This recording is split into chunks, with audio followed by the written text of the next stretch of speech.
Welcome back to the I Don't Know podcast. I'm your host, DeAndre Marshall. I'm also in the building with Miss Andrea Lewis, or Andrea Lewis, I'm sorry. She is back in the building with us to help us discuss some of these things that are going on with our women in society today. We also have uh, a great family member of mine, Mr. Leronder Crenshaw, who actually lives up in Louisville, where they are doing some protesting and trying to get some justice for Breonna Taylor. So the couple of things that we're going to discuss today is, of course, the justice for Breonna Taylor, and we're going to go over Ruth Ginsburg. So, Lee, I've seen where like you've been on some of the social media platforms and stuff, well, really just participating in some of the protests. What's the environment like up there when it comes to uh getting a I guess putting it into context. You talking about like the atmosphere, like what's the as in Yeah, the yeah, emotions and everything. Um, yeah. and it's tense. It can get tense, emotional, angry. Um, shit, lost for words. It's a whole lot for real. Especially with me being so much tied into it. Like it really make me mad for real, for real. Like it get to the point now where, like I've been protesting this stuff out for a nice amount of time. And it didn't got to the point Hmm. where I don't even really want to protest no more. I'm really going to put some action. But I don't want down talk on no protesters, nothing like that. You know what I'm saying? Okay. Yeah. So, what have you done? I guess if you can, kind of dive into how you have protested and how some of your friends have protested up there. It been peaceful. I done been in peaceful protests, and it's then got to the point where it then got kind of heated up a little bit. Where a couple, like bottles been thrown, um, urine's been thrown at the police. I done got tear gas. I done been tear gas from the helicopter, from a police helicopter that was on top of us, and tear gas us from like it. I done been tear gas by the National Guards up here. That's Um, crazy. yeah, so it's a lot going on. And then you got like outsiders, certain outsiders who may come down and like try to like go against what we got going on. Even though we might be peaceful, they still Hmm. may try to counter protest us. So with that, how does it like? I guess how is that affecting the movement that y'all are trying to make? I mean, clearly we all want justice for Miss Taylor and her unfortunate passing. Right. God bless the dead. But as far as the verdict, I mean, is what we are hearing from the news? Is it the whole truth, or is it a half truth? It's shit, the whole thing is not a truth. The whole thing is a lie. The whole thing is to try to be a cover up. Like everything Daniel Cameron did was really disrespect, slap in the face. Like, hey, it's bad. Like to the point where when he did the verdict, he didn't even mention Breonna Taylor's name not one time. You know what I'm saying? The endangerment charges wasn't even for nothing that had anything to do with Breonna Taylor. That was a family that I think was upstairs or downstairs. It was a husband and a wife, and she was pregnant, and they happened to be a white family. Nobody else that called. It was like 12 people that may have called. They said what happened. Said they no, not there was a no, but the police never did say who they was. Anything. Only one person said it was, and that same person that said that they did not was interviewed 3 times, and that third time finally said that they did not.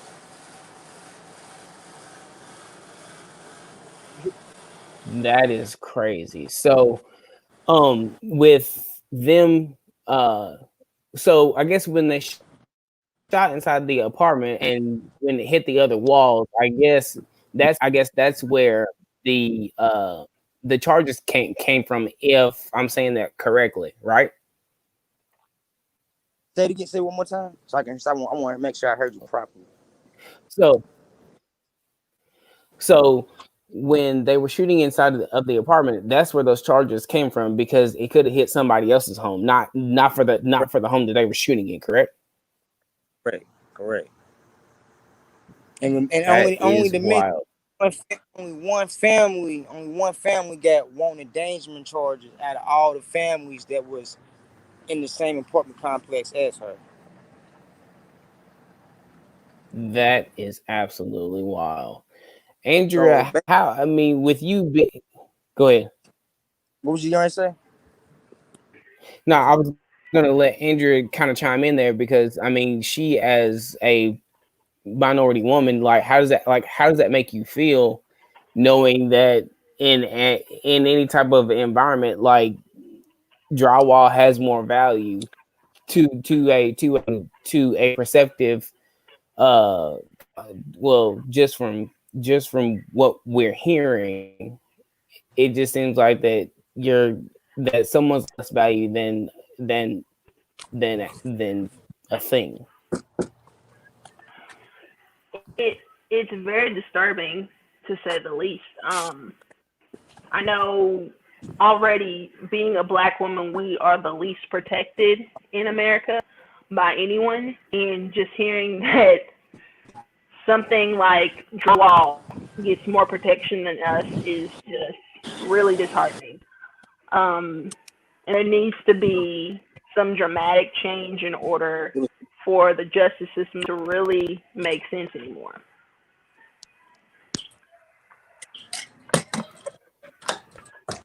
So with Ginsburg passing, do you think that any type of legislation that she has tried to push forth, will you think do you think that will trickle down inside of further proceedings within this case, or do you think that just the buck stops there because there's so much uh in the way of this incident?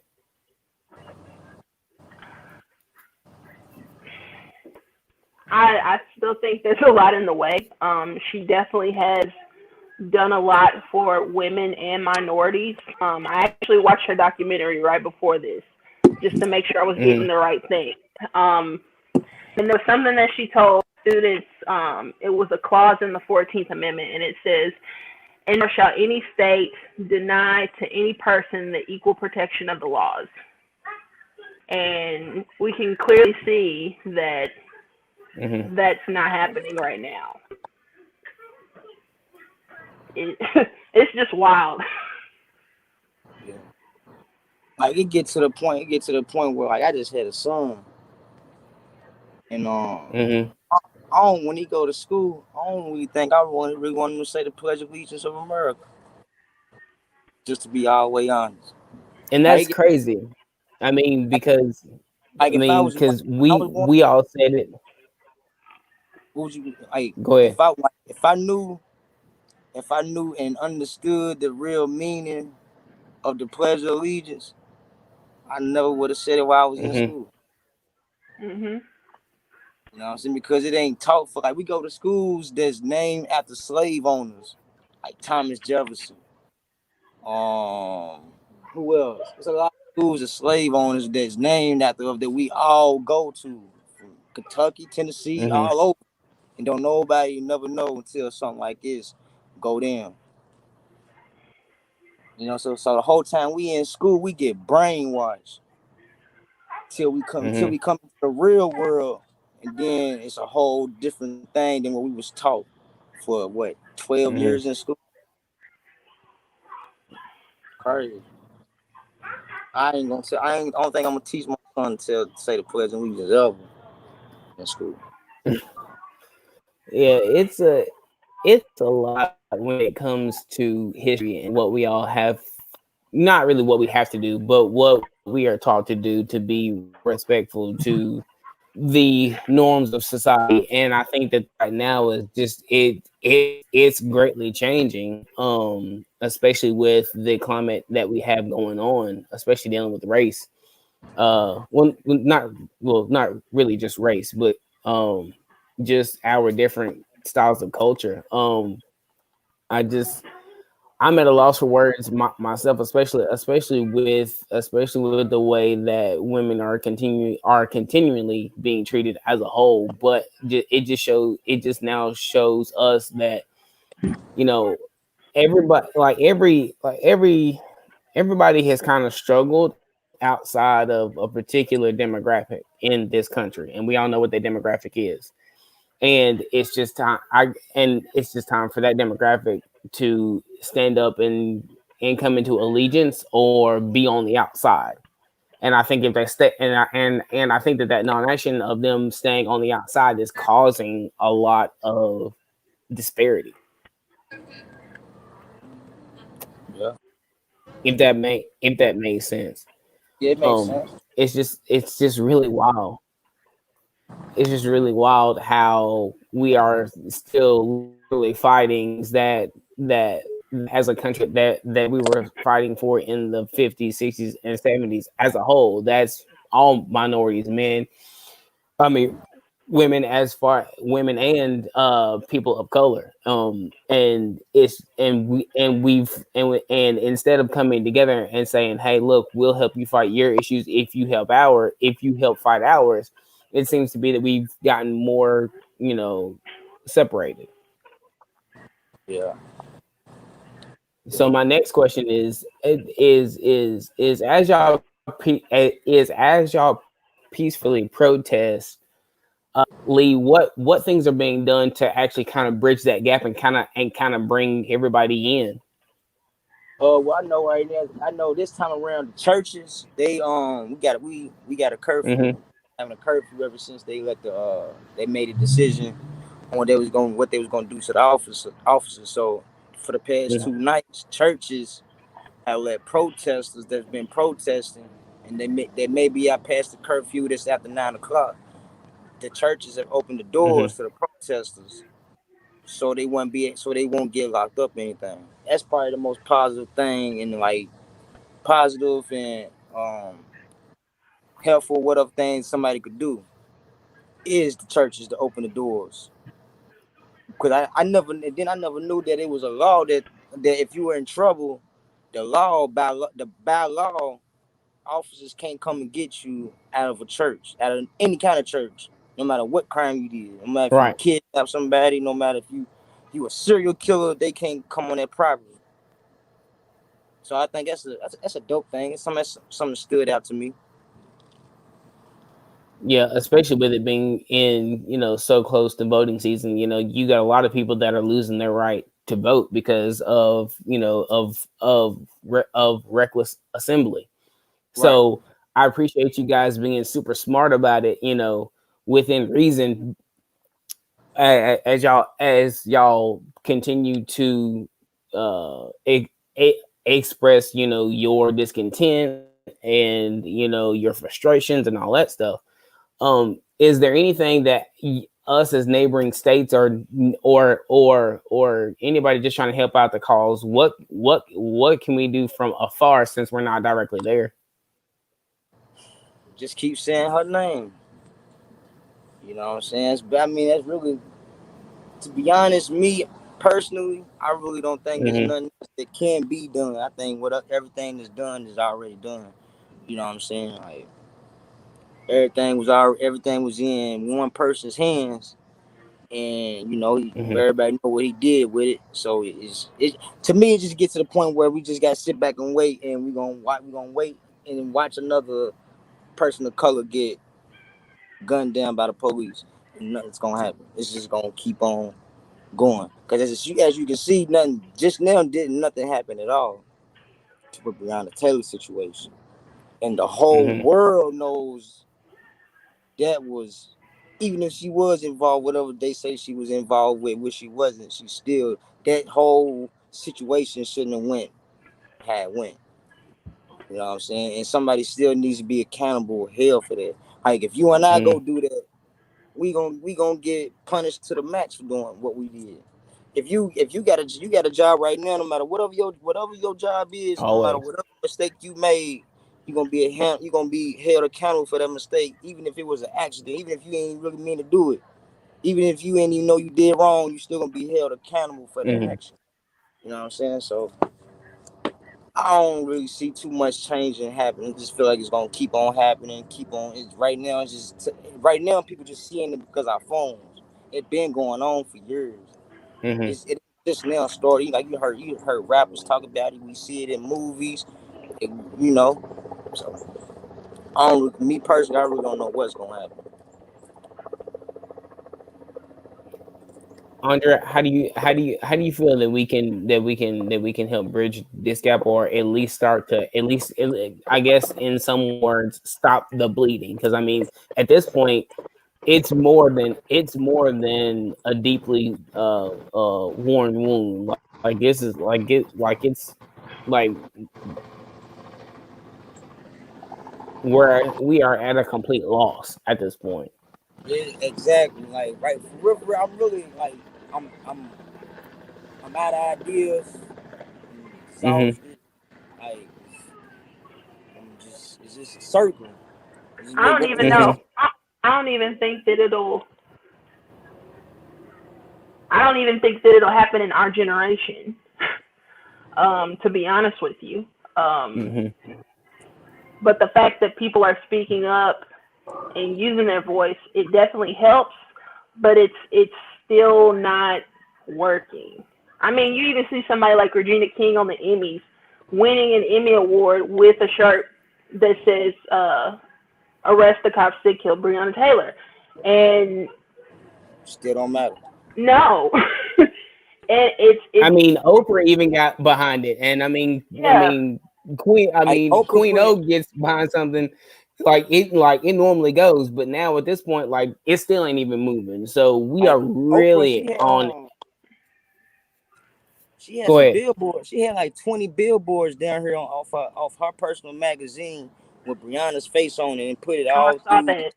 from like the south side of Louisville, the east of Louisville, the west end of Louisville, all through Louisville. You see these Breonna Taylor billboards. Hmm. Still nothing was done.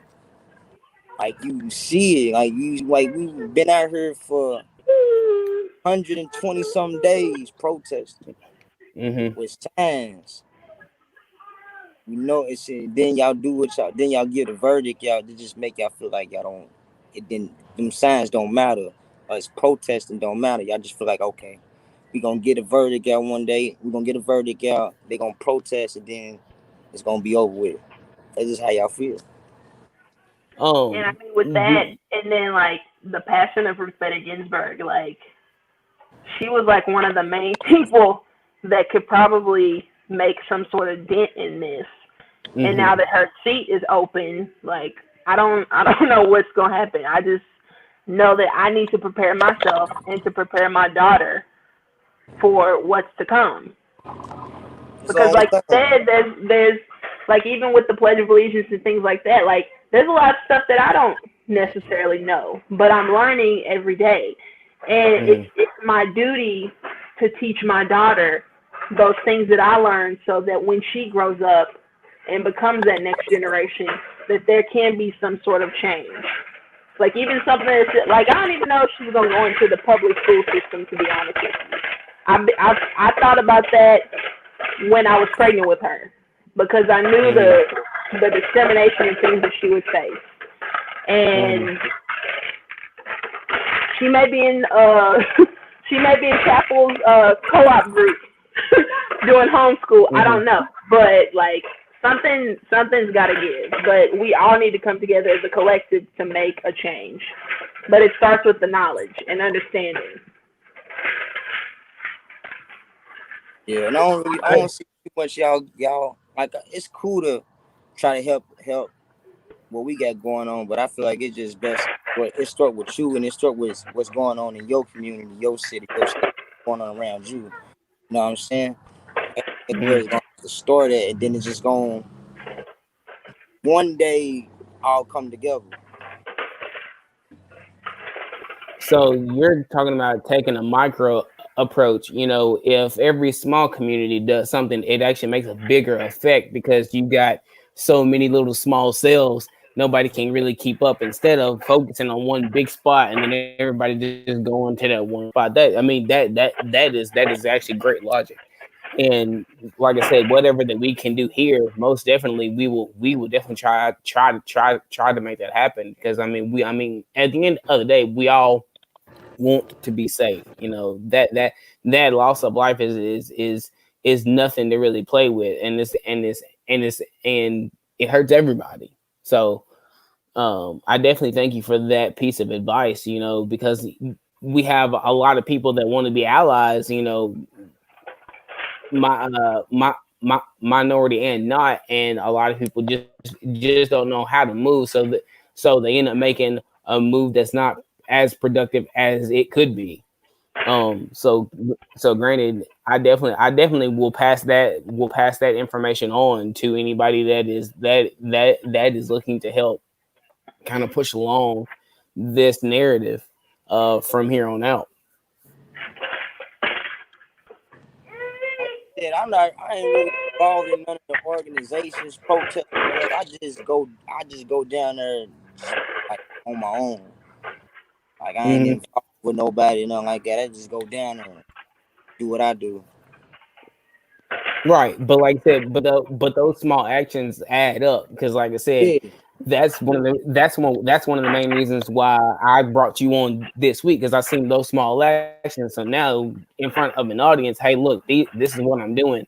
So if we on this end from a podcast network can broadcast that and say, "Hey, look, this is what the common guy is doing. This is what the average person is doing. Anybody can go out and just go do this, but let's do it here, or let's do it, in my little town. Hey, look, not and let's make sure and let's make sure that hey, everybody knows. Then it forces somebody's hand to go, hey, look, this isn't just there. Like it makes it real for everybody." And yeah, right. that's the beautiful thing behind it.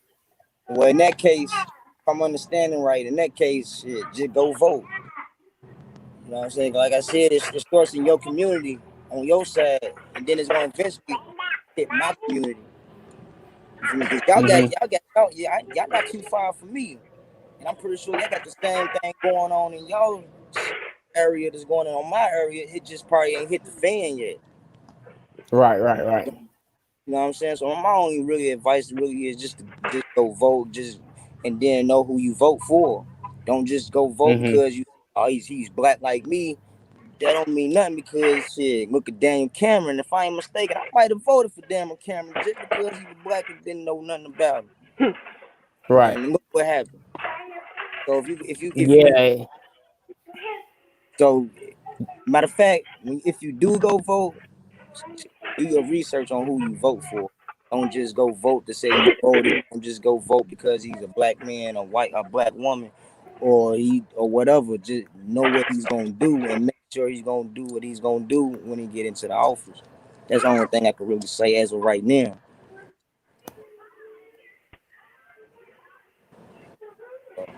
I can definitely respect that.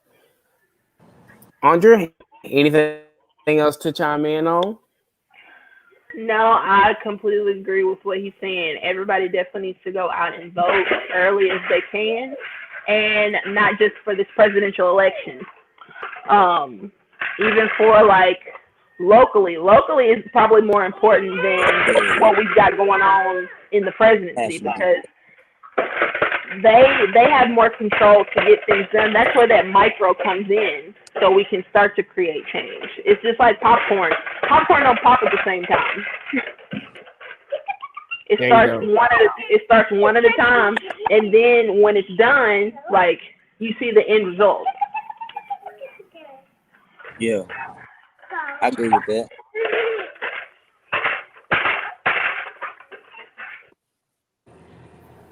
Well, like I said, we appreciate you coming on, bro. I'm gonna go ahead and let you slide. If you have anything to plug it now. and we'll get in, and then we'll definitely chop it up a little bit later. Hopefully you can come back on for another episode, Yeah, and I won't come back on. dive into Yeah, I won't come back always. on. I won't come back on. I get be more prepared next time. But I won't come back on, man. Well, I like I thought it said, was we Sunday. got you. No.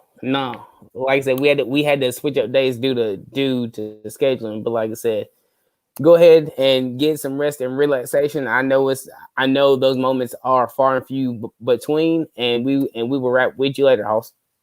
All right, man. Y'all be safe, love. Y'all be careful, and I catch up with y'all. All right, man. All right.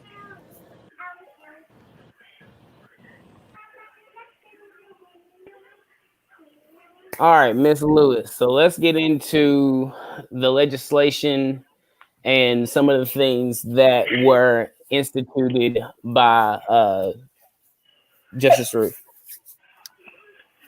Okay.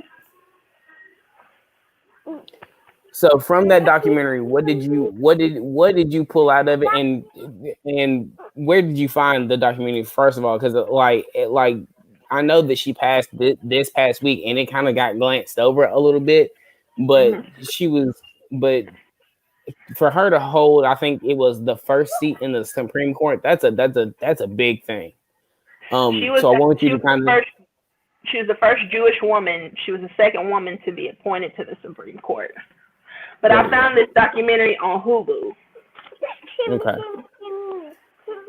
and it came out last year, I believe. Hmm. Hold on, sorry y'all, my daughter is acting crazy. Okay. But for me, it started at the very beginning when the documentary opened up. It just had audio clips of different men just talking about her, just how saying that she was wicked, that she was vicious, saying that she was just a force of nature that was unsuited to be a part of this quote unquote boys club. And she recited a quote from an abolitionist named Sarah Grimke. It Hmm. said, I ask no favor for my sex. All I ask for my brethren is to get their feet off my neck. That's hard. That's a bar. Yeah, yeah, yeah. Oh man, that's something that you gotta kind of listen to two and three times just to even get it. Um, but in that type of environment, I mean, you would to me it just seems like that you would only expect that. Like, why would you expect anything less? She's the only one, and it's an uphill fight. Like, you already know, like, none of y'all look like me, none of y'all act like me, so I gotta make a way. And I think that's the thing about, that specific conversation is we label women who find power as, as things of outside of their name, as you know just just the absolute worst. But if she was any softer, then it would have been, oh well, she's soft and she's a pushover, and we can kind of do what we will. And that's not and that isn't going to appease anybody. And the thing about it was she actually was soft. Um, Hmm. from her stature, she was a very short woman. She was a very soft-spoken, shy woman, Hmm. and she did not like small talk. She liked to do her research, get straight to the point. It was actually her husband Marty that was the complete opposite. They both met when she was 17, he was 18 at Columbia University, Hmm. and they were both in law school. They ended up marrying that same year, and she navigated law school while taking care of him because he was very sick. He had cancer and a daughter. So like, I have a child now, and she's 2. I couldn't imagine doing that in school, let alone law school, and having a husband at the same time trying to take care of him. not So not she, only that, but she went to two of the top law schools, yes, if I'm not mistaken. She went to Columbia and Harvard, right? Yes, she went to Columbia and Harvard. She started off at Harvard. He graduated 2 years ahead of her, so she went ahead and moved to New York with him and went to Columbia. That's wow. Top of her class at both schools. That just goes to show you how important women are to this society, She was and only how one of she was only one of 9 in a class of over 500 men. yeah. So again, like you guys don't get nowhere near the amount of respect that I think that you should just for being women alone. So for at least from my end, the respect is always there. Thank you. And like I said, I have a wife, I have a daughter, I have, and I'm blessed to still have my mother, and I have sisters and nieces, and just looking at those faces and thinking of those names, it just if you really just sit back and look at the whole situation, like we could all stand to be more appreciative of what a woman does. It's more than we can ever think. Like it's always more than we always bargain for. Y'all y'all always go the extra mile. Like it doesn't matter what it is and when it is or how it is. We got to make this happen, or I've got to make this happen. And she learned those lessons very early on too, because her mom was a very strong woman. She actually didn't go to college. She actually helped pay for her brother to go to college. And she died the day before Ruth graduated high school. But she was her best friend, and she was very influential in the principles that she had.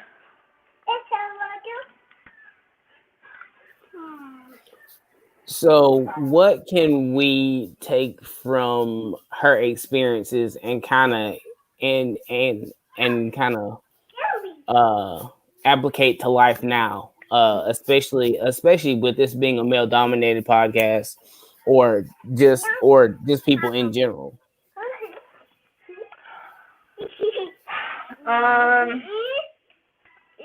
That we definitely need to be heard more.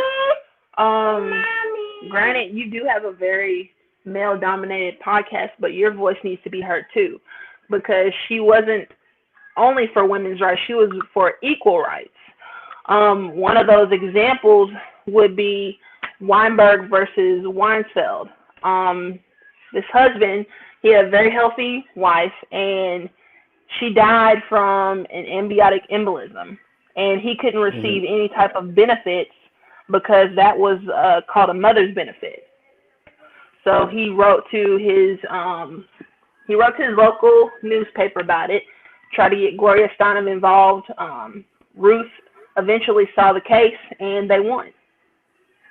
But it still showed the amount of gender inequality, because she actually brought him up on the stand with her while she was speaking. And that was probably one of the reasons that she won. She was hush baby. She was very strategic about that, because she knew that those men would vote in her favor because of that. Another, go ahead. I feel like you were about to say something. No, I'm cool. I'm sleep learning right now. This documentary was very informative. Like, even some of the things that were going on back in the 70s, and it's crazy how fresh these laws are. They're like not even as old as my mom is. A couple of the laws that were actually back in the 70s, women can be fired legally for being pregnant. Yeah, I know though. I know some of those are still on the actual books. And it's crazy because when I was working while I was pregnant, I as you know, I'm a chef, and I mostly work in kitchens that are very male dominated. And Mm-hmm. I went in for my interview. I did my uh, kitchen test like you normally do in certain restaurants, especially higher end restaurants. And I didn't tell them I was pregnant until after I got the job. I was 5 months pregnant at the time. So that goes to show like how that mindset is still in play today. Like the fact that I didn't even want to tell them I was pregnant beforehand, like I felt like that probably would have made or break my position at that job. Mm-hmm. Um, Another one is that banks required women applying for credit to have their husband co-sign. And it's like, what if you didn't have a husband? You have no credit. And the one that was wild to me that was in 12 states, husbands cannot be persecuted for raping their wives. That's crazy. Yeah. That's absolute crazy. Especially with the way that consent has been kind of mutating over the past few years, especially with the Yeah. Me Too movement and everything else. Like there's still a lot of guys that think that, hey, just because I married you, you are obligated to perform certain acts and certain things, and if you don't, then then it doesn't matter because you're married to me. So you that isn't a thing because uh you said because you said I do, and that's not the case. Sometimes you don't want to mess with people. Sometimes you don't want to hug. Sometimes that you don't want to do anything. You personal space is definitely a thing. So Yeah. for those types of laws to still be on the books, and to those, and for them to still be able to be to still have some but validity is crazy to me. Yeah, it's pretty wild. Let's see. They talked about a lot about some of her most influential cases. One of them being her very first case, Fontario versus Richardson. There was a second lieutenant in the Air Force named Sharon Richardson, and she wasn't receiving any type of housing allowance, Mm-hmm. and she thought that it was like a clerical error, but she went to different people in that community, and they told her, you you should be glad that you actually are able to be in the Air Force, let alone come up and talk to me, like with that much audacity. Even her lawyer pretty much said the same thing. He's like, the only way that this is going to make any type of traction is if you file a lawsuit for it. And at the time, that was Ruth's very first case, going to the Supreme Court, and she was very nervous. She didn't take lunch. um, but they were so captivated by what she said, she won that case. Did they go into what she actually said? Yeah, there was some audio to what she said, and she kind of repeated a little bit of what she was talking about. I have to Mm-hmm. go back and look at it, but it's very good. I hope everybody has a chance to watch that documentary. Like I said, I done my research via online, but I'm definitely gonna have to check that out. Like I said, I really want this podcast to really kind of highlight certain things and kind of get the information out, especially when something like that happens. Especially with these two things, with Breonna Taylor and Justice Ginsburg kind of happening at the same time, because it's just like that you stated earlier, that seat's now open and that voice isn't there. And with an issue like this, it like both of these things kind of marry, not kind of, but they marry, and they marry, and they puzzle together, very well together. And this is a great opportunity for somebody to step up and go, hey, we let's not overlook this. Let's put it together and make sure that something continues to kind of keep that ball rolling. That hey, look, these people in some type of so they build certain. You were a little choppy. I couldn't hear you for a second. So, like I said, to kind of restate what I just said with Justice uh, Ginsburg and Breonna Taylor's burnout around the same time, I didn't want it to wash out. I wanted them to kind of puzzle together because, as you stated earlier, that that seat's open, so that voice is gone, and hopefully somebody will step up inside of that seat and go, "Hey, look, these things are a lot alike," instead of these things are are very much different. Because, Mhm. like I said, a young lady lost her life, and she's getting no type, and it shows that it has little to no value, and that's not the actual case. Every life has value, especially with Right. her, with her choosing her, especially with her choosing her vocation to serve her to serve her community. Mhm. No, if they have codes for policing, and they have a certain type of fraternal code, I'm pretty sure that EMTs and firefighters, I know firefighters do, I'm pretty sure EMTs do as well, because they all serve us as a public. So, like I said, it just from that standpoint, like if if all government entities could kind of get along that same kind of line, it would be great, and it would be beneficial from here on out. But just for her being a woman, you know, granted, her life and her value shouldn't be diminished. And that's the whole point of me doing this whole kind of podcast here. I know it was rough and choppy for everybody trying to listen in, and we appreciate you kind of rocking with us the long way.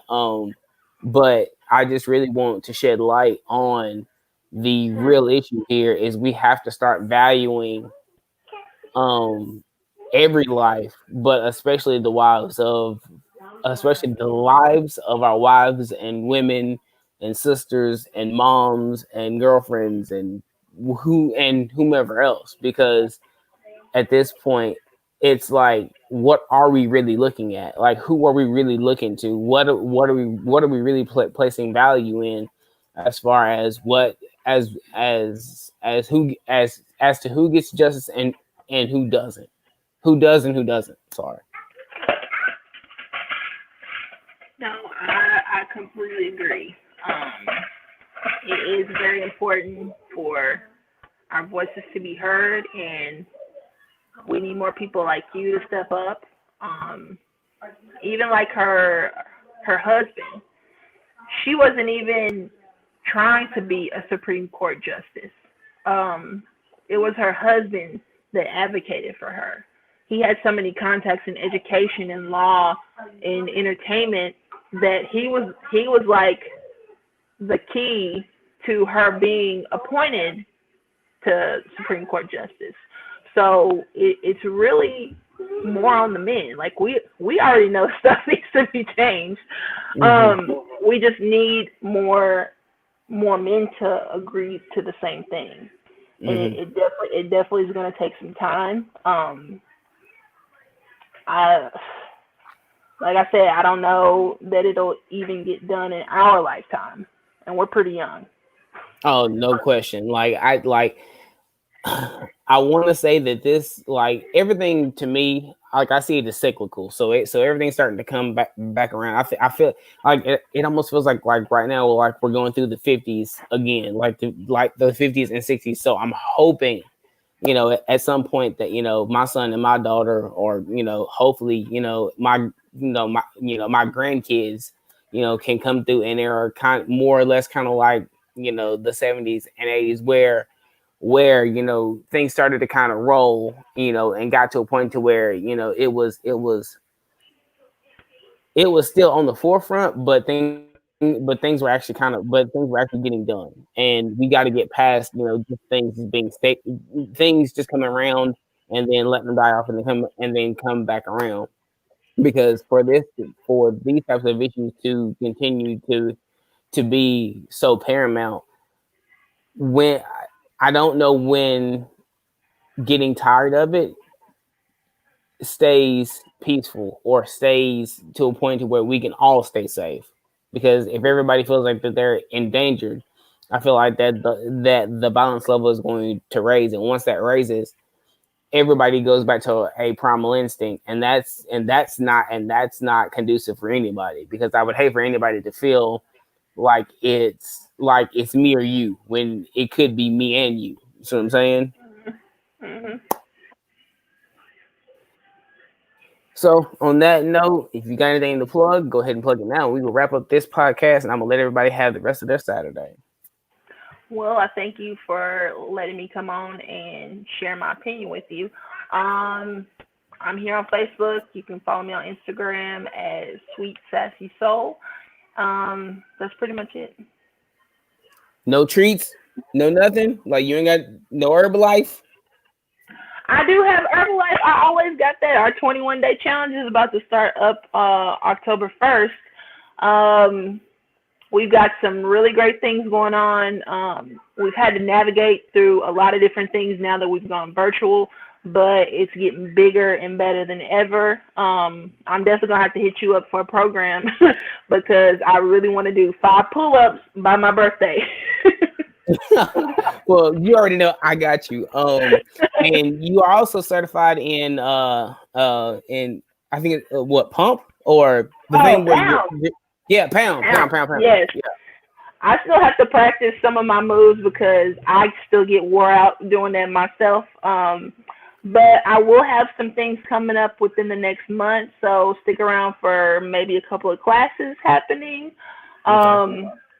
COVID friendly. We'll make sure everything is sanitized. It'll be a limited amount of people, but I'm always meal prepping for people. If you need coaching on nutrition, things like that, I got y'all. Good deal. So before I end this podcast, like I said, go check Andre out, make sure that you're keeping your health, you know, as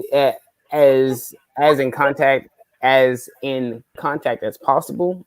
Making sure that you are staying, at least healthy during this pandemic, if you're working or not. Um, Especially your mental health. Oh, no question, no question. And I think exercise is a great entity for that. It'll also get you around so more people who either think like you or may not look like like you, and having that type of niche community helps alleviate these big issues. Yeah. So granted, get inside of some type of community, whether it be fitness, whether it be something else social, but don't do social media because all you're gonna do is just piss yourself off unless you're listening to the Etiquette podcast. So join us. Right. Join us. But with that being said, I'm gonna end this podcast as I always do. So if you don't know by now, then I don't know what to tell you, and this has been the I Don't Know podcast, and we're out. Bye.